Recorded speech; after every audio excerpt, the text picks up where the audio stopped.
Hello, good afternoon. Welcome to my channel Aswathi's dream with Nidhi. ഇന്ന് ഞാൻ നിങ്ങളുടെ മുന്നിലേക്ക് ഒരു കുക്കിംഗ് വ്ലോഗുമായിട്ടാണ് വന്നിരിക്കുന്നത്. അത് ഒരു ചിക്കൻ റെസിപ്പിയാണ്. നമുക്ക് എല്ലാവർക്കും വളരെ അധികം ഇഷ്ടപ്പെടുന്നൊരു റെസിപ്പി തന്നെയാണ്.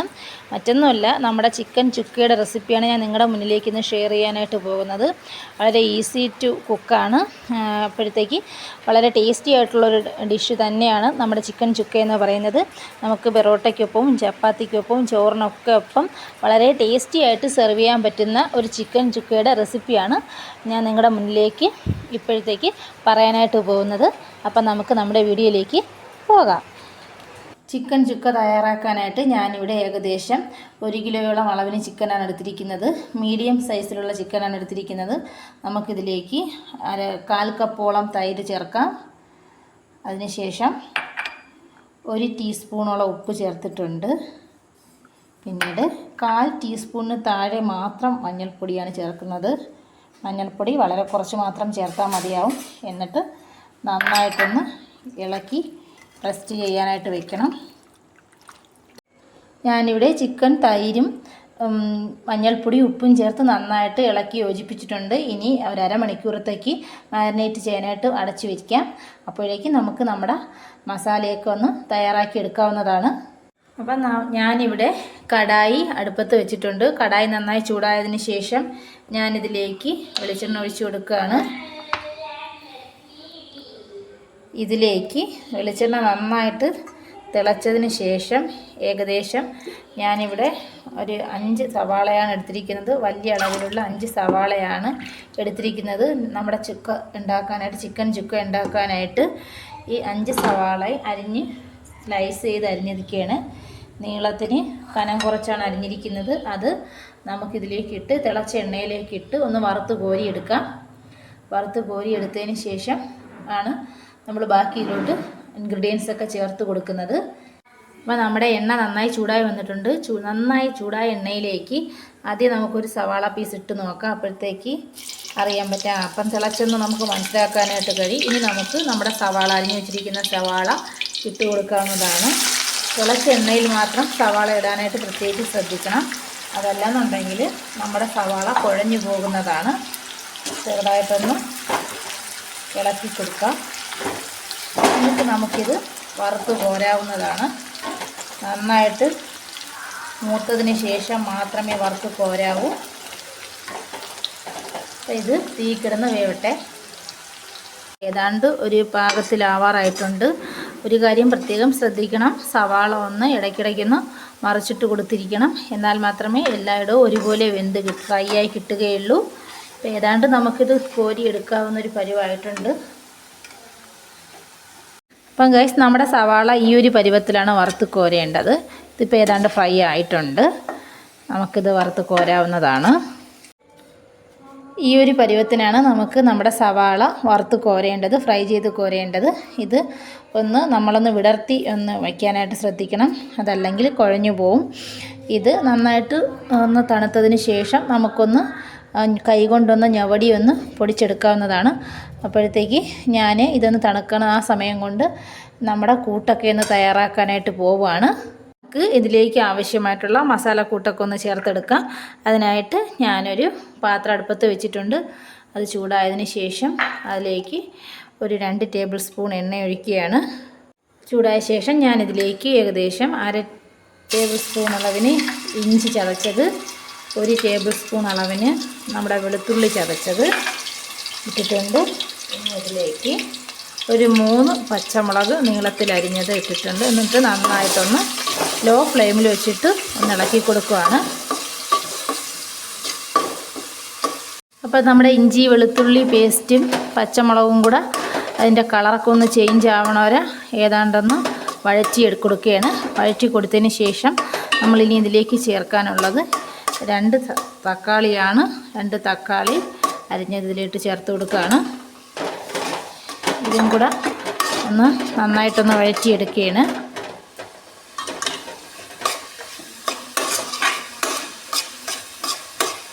നന്നായിട്ട് തക്കാളി ഒന്ന് വെന്തുടയാനായിട്ട് ശ്രദ്ധിക്കണം. ഇതിലേക്ക് നമുക്ക് അല്പം കൂടി ഉപ്പ് ചേർത്ത് കൊടുക്കാം. ഞാനിവിടെ 1/2 ടീസ്പൂൺ അളവിനാണ് ഉപ്പ് ചേർക്കുന്നത്. നിങ്ങൾക്ക് എപ്പോഴും ഞാൻ പറയുന്നത് പോലെ ഉപ്പ് ശ്രദ്ധിച്ച് മാത്രം ചേർക്കുക. അല്പം കുറഞ്ഞു പോയാലും കുഴപ്പമില്ല. നമ്മുടെ കറിക്ക് പിന്നീട് അവസാനം നമുക്ക് ടേസ്റ്റ് ചെയ്തതിന് ശേഷം കുറഞ്ഞു പോവുകയാണെങ്കിൽ നമുക്ക് ഉപ്പ് ചേർത്ത് കൊടുക്കാം. അതേസമയം കൂടി പോവുകയാണെങ്കിൽ നമ്മുടെ കറിയുടെ ടേസ്റ്റേ പാടെ മാറിപ്പോവും. ഉപ്പും കൂടെ ചേർത്തിട്ട് നന്നായിട്ടൊന്ന് ഇളക്കി ഇതൊരു ജ്യൂസി ആയിട്ടുള്ളൊരു കൺസിസ്റ്റൻസി ആവുന്നവരെ ഒന്ന് ഇളക്കി കൊടുക്കണം. ഇപ്പം നമ്മുടെ കറിയിൽ ഗ്രേവിയിലോട്ട് ഞാനൊരല്പം കറിവേപ്പില കൂടി ചേർത്ത് കൊടുത്തിട്ടുണ്ട്. ഇനി ഇതിലേക്ക് നമ്മുടെ പൊടികളൊക്കെയാണ് ഞാൻ ചേർത്ത് കൊടുക്കാനായിട്ട് പോകുന്നത്. 1 ടേബിൾ സ്പൂൺ മുളക് പൊടി ചേർത്ത് കൊടുത്തിട്ടുണ്ട്. മുളക് പൊടി ചേർത്തതിന് ശേഷം നന്നായിട്ടൊന്ന് ഇളക്കി കൊടുക്കുകയാണ്. ഇളക്കി കൊടുത്തിട്ട് ഇതിലേക്ക് ഒരു 3/4 ടേബിൾ സ്പൂണോളം മല്ലിപ്പൊടി കൂടി ഞാൻ ചേർത്ത് കൊടുക്കുകയാണ്. ചേർത്ത് കൊടുത്തതിന് ശേഷം നന്നായിട്ടൊന്ന് ഇളക്കി കൊടുക്കുക. ഇനി നമുക്ക് മല്ലിപ്പൊടി ഇട്ടതിന് ശേഷം അടുത്തത് നമുക്ക് ഒരു 1/2 ടീസ്പൂൺ അളവിന് കുരുമുളക് പൊടി ചേർത്ത് കൊടുക്കാവുന്നതാണ്. പിന്നീട് 3/4 ടീസ്പൂൺ അളവിന് ഗരം മസാല പൊടി ഞാനിവിടെ ചേർത്തിട്ടുണ്ട്. എന്നിട്ട് നന്നായിട്ട് നമ്മുടെ മസാല എല്ലാം കൂടെ ഒന്ന് യോജിപ്പിക്കുകയാണ്. നമ്മുടെ മസാല എല്ലാം നമ്മൾ ചേർത്തിട്ടുണ്ട്. നമ്മുടെ തക്കാളിയൊക്കെ നന്നായിട്ട് വെന്തലിഞ്ഞ് ചേർന്നിട്ടുണ്ട്. ഒരു പേസ്റ്റ് പരുവത്തിൽ തന്നെ കിട്ടിയിട്ടുണ്ട്. നമുക്കിനി ഇതിലേക്ക് നമ്മൾ നേരത്തെ മാരിനേറ്റ് ചെയ്യാൻ വെച്ചിരുന്ന ചിക്കൻ എടുത്ത് ചേർത്ത് കൊടുക്കാവുന്നതാണ്. ചിക്കൻ ഞാൻ ഇതിലിട്ട് ചേർത്ത് കൊടുക്കുകയാണ്. എന്നിട്ട് നന്നായിട്ടൊന്ന് ഇളക്കി യോജിപ്പിക്കുകയാണ്.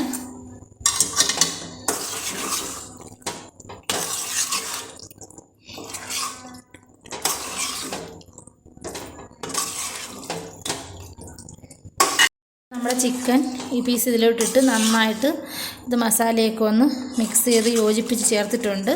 അപ്പോൾ നമുക്ക് ഒരു നല്ലൊരു പരുവത്തിൽ തന്നെയാണ് ഇതുവരെ നമ്മുടെ കറി കിട്ടിയിരിക്കുന്നത്. ചിക്കൻ്റെ ഒരു കൺസിസ്റ്റൻസി കിട്ടിയിട്ടുള്ളത്. അപ്പോൾ നമുക്ക് അത്യാവശ്യത്തിന് വെള്ളമുള്ളൂ.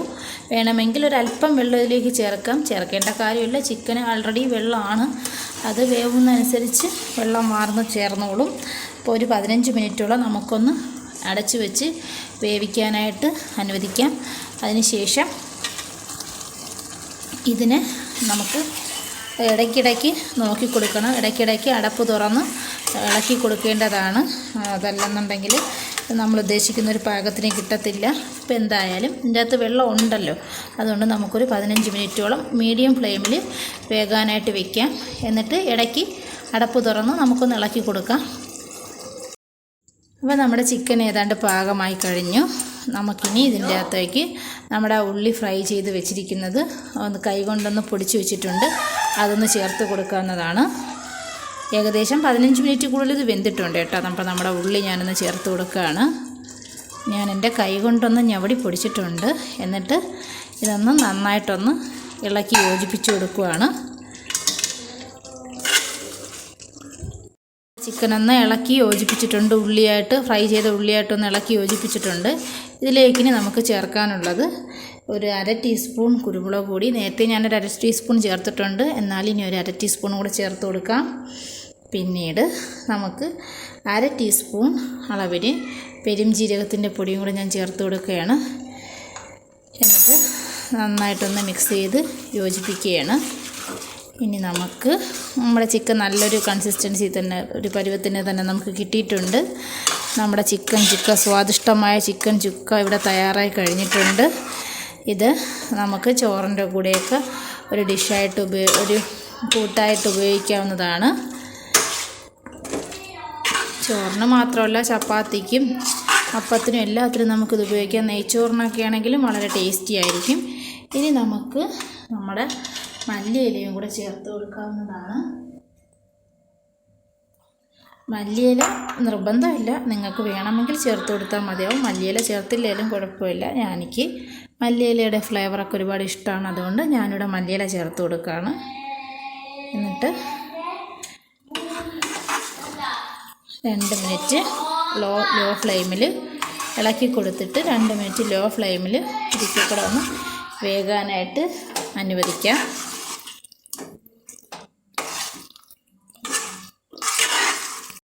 അപ്പം നമ്മുടെ സ്വാദിഷ്ടമായ ചിക്കൻ ചുക്ക തയ്യാറായി കഴിഞ്ഞു. ഇത് വളരെ ഈസി ആയിട്ട് തയ്യാറാക്കാൻ പറ്റുന്നൊരു ഡിഷ് തന്നെയാണ്. അപ്പോൾ നിങ്ങളെല്ലാവരും ഈ ഒരു ഡിഷ് വീട്ടിലൊന്ന് ട്രൈ ചെയ്ത് നോക്കണം. ഇത് ഇഷ്ടപ്പെട്ടെങ്കിൽ നിങ്ങൾ കമൻറ്റ് ബോക്സിൽ പറയണം കേട്ടോ. എന്നിട്ട് നിങ്ങളുടെ ഫ്രണ്ട്സിനും എല്ലാവർക്കും ഷെയർ ചെയ്ത് കൊടുക്കുകയും ചെയ്യണം. അപ്പോൾ മറ്റൊരു അടിപൊളി ഡിഷുമായിട്ട് ഞാൻ അടുത്ത ദിവസം നിങ്ങളുടെ മുന്നിലേക്ക് വീണ്ടും വരുന്നതാണ്.